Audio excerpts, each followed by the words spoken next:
Movie की शुरुआत में हमें एक स्टेडियम दिखाया जाता है जहाँ पर कार रेस हो रही थी। हमें वहाँ पर ऑडियंस में कुछ फ्रेंड्स दिखाए जाते हैं जो एक कार रेस देखने आए थे। उनमें से एक लड़के का नाम निक होता है, साथ में उसकी फ्रेंड लोरी होती है। अभी जिस एरिया में वो बैठे थे उसका नाम था 180, यानी कि आपने अगले तीनों पार्ट में ये देखा होगा कि 180 क्या है। अगर नहीं देखा तो आप जाके जरूर देख लीजिए। वहाँ पर सभी लोग कार रेस को काफी एंजॉय कर रहे थे, पर निक थोड़ा अपसेट था क्योंकि उसे ऐसा लग रहा था कि कुछ तो गलत होने वाला है। वो उसके आसपास के लोगों को देखने लगता है। थोड़ी देर में उसके सामने एक काउबॉय आके बैठ जाता है। वहीं पर एक अमेरिकन कपल भी आया हुआ था। उन्हें गार्ड कुछ कह रहा था और एक लेडी अपने 2 बच्चों के साथ कार रेस देखने आई थी। उसके बाद एक कार मैकेनिक भी अपनी गर्लफ्रेंड के साथ ये कार रेस देखने आया था। निक को कुछ समझ नहीं आ रहा था कि उसके साथ क्या हो रहा है। वो उसके आगे बैठे लड़के के टी शर्ट पे जो लिखा था वो देख रहा था। मतलब उसे लग रहा था कि शायद एक बड़ा सा एक्सीडेंट होने वाला है, और वो सही था क्योंकि एक कार जिसका नंबर 45 था उसमें एक स्क्रू ड्राइवर फंसा रह गया था। बाद में वो स्क्रू ड्राइवर रेस ट्रैक पे गिर जाता है, जिसके कारण पीछे आने वाली कार का टायर फट जाता है और वो वहीं पर क्रैश हो जाती है, जिसका एक टायर उस मैकेनिक की जीप पर गिरता है और वो वहीं पर मारी जाती है। ये देखकर सभी लोग वहाँ से भागने लगते हैं। कार के एक्सीडेंट की वजह से पीछे आ रही बाकी की गाड़ियाँ भी टकराने लगती है। दरअसल जहाँ पे एक्सीडेंट हुआ था उस एरिया का नाम 108 था और ये नंबर बहुत ही कुछ कहता है। थोड़ी देर में एक कार उस अमेरिकन कपल पे आके गिरती है, जिससे वो वहीं पर मारे जाते हैं। जो 2 बच्चों के साथ मदर आई थी उस पे भी वो गाड़ी का इंजन गिरता है, जिसकी वजह से वो भी वहीं पर मारी जाती है। वो मैकेनिक भाग रहा था, तभी वो भी बुरी तरह से मारा जाता है। बाद में काउबॉय भी मारा जाता है। दूसरी तरफ निक और लोरा को दिखाया जाता है, जहाँ पर छत गिरने की वजह से उस गार्ड और लोरा की भी मौत हो जाती है। बाद में ब्लास्ट होने की वजह से निक भी मारा जाता है। पर ये तो निक का एक विजन था जो आगे होने वाला है। निक समझ नहीं पाता कि आखिर उसके साथ क्या हो रहा है। थोड़ी देर में निक के आगे वही काउबॉय आके बैठता है जो हमने निक के विजन्स में देखा था। सब कुछ वैसा ही हो रहा था जैसा कि निक के विजन्स में दिखाया गया था, इसलिए वो घबरा जाता है और लोरा को कहता है कि यहाँ बहुत बड़ा एक्सीडेंट होने वाला है, और वो जोर जोर से चिल्लाने लगता है और सबको कहने लगता है कि यहाँ पर कार का बहुत बड़ा एक्सीडेंट होगा, तो प्लीज यहाँ से निकल जाइए। जिसके कारण निक से एक आदमी झगड़ने लगता है। कोई निक की बात नहीं मानता। फिर सिक्योरिटी गार्ड निक को बाहर निकाल देता है, जिसके साथ उनके सभी फ्रेंड्स भी निकल जाते हैं। थोड़ी देर में स्टेडियम में एक कार एक्सीडेंट होता है, जिसके कारण सब भागने लगते हैं। इस कार एक्सीडेंट में उस अमेरिकन कपल की वो वाइफ भी मारी जाती है। सभी घबरा गए थे। तभी स्टेडियम में से एक टायर आता है और उस मैकेनिकल की जीप पे गिरता है, जिसकी वजह से वो वहीं पर मारी जाती है। जैसा कि हमने निक के विजन्स में देखा था और सब कुछ वैसा ही हो रहा था। दूसरे दिन हमें सबकी याद में एक मेमोरियल दिखाया जाता है जो इस एक्सीडेंट में मारे गए थे। इस मेमोरियल में निक और लोरा भी जाते हैं, जहां पर बाकी के सभी लोग थे जो इस एक्सीडेंट में बच गए थे। वो अमेरिकन उसकी वाइफ की मौत का जिम्मेदार उस गार्ड को ठहराता है, क्योंकि उसने ही उसे अंदर नहीं जाने दिया था, इसलिए वो गार्ड पर बहुत गुस्सा था। यहाँ से सीन शिफ्ट होता है और हमें निक और लोरा को दिखाया जाता है, जहाँ निक को फिर से विजन्स आता है। विजन्स में वो देखता है कि आग जल रही है, मतलब कोई आग से मरने वाला है। दूसरी तरफ हमें उस अमेरिकन को दिखाया जाता है जो अपनी वाइफ का बदला लेने के लिए उस गार्ड को मारना चाहता था, इसलिए उसने काफी शराब भी पी रखी थी। वो ट्रक लेकर गार्ड के घर पहुँच जाता है, पर वो ट्रक को बंद नहीं करता और नीचे उतर जाता है। जैसे ही वो नीचे उतरता है उसकी ड्रिंक्स एक्सीलेटर पर गिर जाती है, जिसके कारण ट्रक चलने लगता है। अब ट्रक चलने के कारण उस अमेरिकन का पांव उस ट्रक की चेन में फंस जाता है और वो ट्रक के साथ साथ घिसटता जाता है। अब पेट्रोल गिरने की वजह से वहाँ पर आग लग जाती है और उसकी वहीं पर मौत हो जाती है, जैसा कि हमने निक के विजन्स में देखा था। ये बात निक को पता चलती है तो वो समझ जाता है कि अगली मौत की बारी किसकी है। अगले सीन में हमें उसी लेडी को दिखाया जाता है जिसे हमने स्टेडियम में देखा था। दोनों बच्चों के साथ वो सैलून जाती है, जहाँ पर वो लेडी दोनों बच्चों को बाहर छोड़कर अंदर चली जाती है। बाहर ये दोनों बच्चे एक बोर्ड पर पत्थर मार रहे थे। तभी एक गार्ड उन दोनों बच्चों को टोकता है और वहाँ से भगा देता है।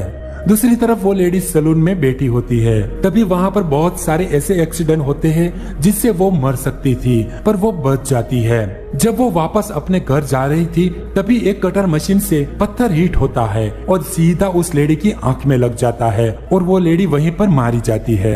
दरअसल ये पत्थर उनके ही बच्चों ने वहाँ पर फेंका था।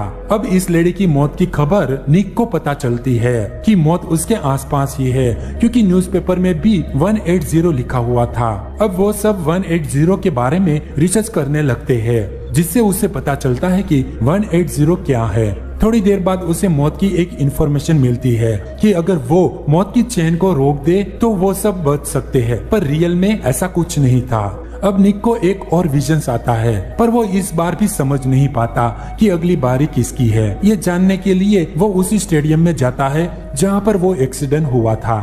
फिर वो वहाँ से उसी गार्ड को मिलता है जो हमने निक के विजन्स में देखा था। वो वहाँ पर कैमरा दिखाता है, जिससे उसे पता चलता है कि अगली बारी उस मैकेनिकल की है। अब ये तीनों वहाँ से निकलकर उस मैकेनिकल की शॉप पर पहुँच जाते हैं और निक उसे सब कुछ बता देता है, पर वो निक की बात पर यकीन नहीं करता। तभी एक वैन उसकी ओर तेजी से आती है, पर यहाँ पर वो बच जाता है।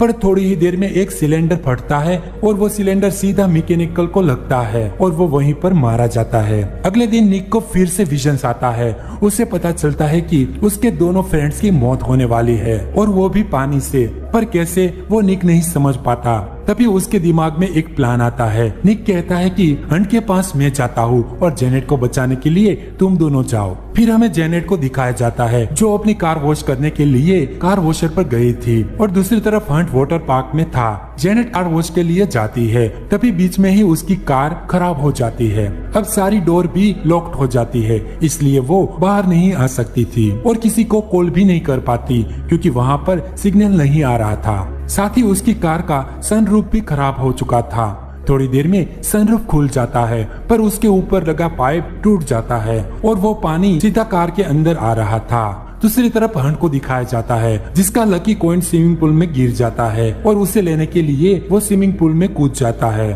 पर स्विमिंग पूल के अंदर जहाँ से पानी निकल रहा था कॉइन उसी में चला जाता है। जब हंट उसे लेने जाता है तो वहीं पर फंस जाता है, जैसा कि हमने विजन्स में देखा था। तभी लोरी वहाँ आकर जेनेट को बचा लेती है। दूसरी तरफ हंट फंसा हुआ था और उसे ढूंढता हुआ निक वहाँ पर पहुँच जाता है, पर वो उसे देख नहीं सकता क्योंकि वो स्विमिंग पूल के अंदर फंस चुका था और यहाँ पर हंट की बहुत बुरी तरह से मौत हो जाती है। अब यहाँ पर हंट तो मर चुका था और जेनेट भी बच गई थी। अब अगली बारी उस गार्ड की थी। दरअसल गार्ड का इस दुनिया में कोई नहीं था, इसलिए उसे कोई फर्क नहीं पड़ता था क्योंकि उसकी फैमिली मर चुकी थी, इसलिए उसे जीने में कोई इंटरेस्ट नहीं था।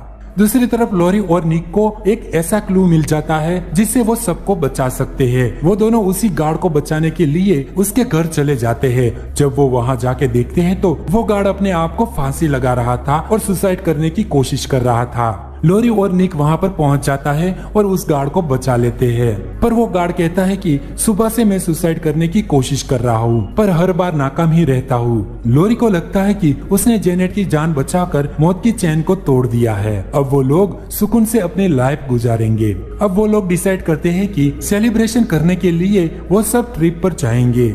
निक अपना सामान पैक कर रहा था और दूसरी तरफ लोरी और जेनी मूवी देखने गई थी। तभी निक की नजर टीवी पर पड़ती है जहाँ पर उस काउबॉय की न्यूज चल रही थी। उसमें बताया जाता है कि उस स्टेडियम में काउबॉय भी बच गया था, मतलब अब मरने की बारी उस काउबॉय की थी। ये देखकर निक जल्दी से हॉस्पिटल पहुंच जाता है और वो गार्ड को भी वहां पर बुला लेता है, लेकिन हॉस्पिटल पहुंचने में उनको काफी देर हो जाती है क्योंकि मौत तो अपना काम कर चुकी थी और वो काउबॉय उनकी नजरों के सामने ही मारा जाता है और वो कुछ नहीं कर पाते। अब निक और गार्ड जल्दी से वहाँ से निकलते हैं क्योंकि उसे लोरी और जेनेट को बचाना था। वो दोनों बातें करते हुए जा रहे थे, तभी एक एम्बुलेंस गार्ड को उड़ाकर ले जाती है और गार्ड का काम यहीं पर खत्म हो जाता है। बाद में निक जल्दी से उस मॉल तक पहुँच जाता है जहाँ पर लोरी और जेनेट थी।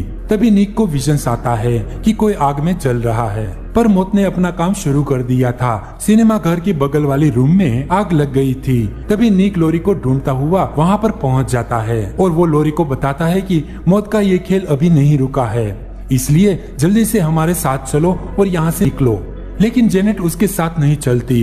वो मूवी देखना चाहती थी और वहीं पर बैठकर मूवी एंजॉय करती है। तभी मूवी में ब्लास्ट होता है, पर ये रियल वाला ब्लास्ट होता है जिससे जेनेट वहीं पर मारी जाती है। अब अगली बारी लोरी की थी, जो इस मॉल से बाहर निकलने की कोशिश करते हैं, लेकिन ब्लास्ट होने की वजह से पूरा मॉल उसके लपेट में आ जाता है, जिसकी वजह से लोरी का पाँव एक एक्सीलेटर में फंस जाता है और वो निक के सामने ही मारी जाती है। तभी निक विजन से बाहर आता है, यानी कि फिर से उसने फ्यूचर देख लिया था।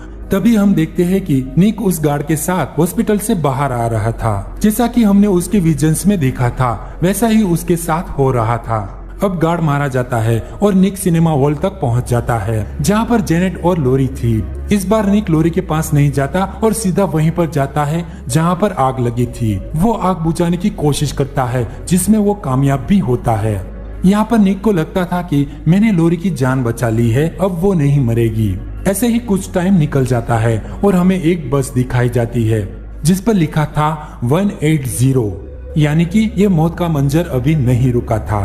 उसी टाइम निक, लोरी और जेनेट एक कैफे में बैठे थे और बातें कर रहे थे, जिस कैफे का नाम था डेथ बाय कैफीन। वहाँ पर निक को सभी नेगेटिव क्लू मिल रहे थे, जिसके कारण वो काफी अपसेट हो जाता है। निक को लगता है कि अभी भी कुछ चेंज नहीं हुआ है और ना ही उसने इतने सारे लोगों की जान बचाई है। मतलब यहाँ पर मौत ने निक के साथ एक प्रैंक किया था, क्योंकि निक सोच रहा था वैसा कुछ नहीं हो रहा था, बल्कि मौत के अकॉर्डिंग ही हो रहा था। तभी उसके दिमाग में एक सवाल आता है, अगर मैं यहाँ बैठा हूँ तो मौत ने भी अपना प्लानिंग कर लिया होगा। अभी तो वो तीनों बातें ही कर रहे थे, तब तक एक सामने से एक ट्रक आता है और उस कैफे के अंदर घुस जाता है और ये तीनों वहीं पर मारे जाते हैं। और इसी के साथ मूवी भी यहीं पर खत्म हो जाती है। तो आपको ये मूवी कैसी लगी हमें कमेंट करके जरूर बताइए। अब हम मिलेंगे पार्ट 5 में। तो अपना ख्याल रखिए, take care, bye bye, thank you so much.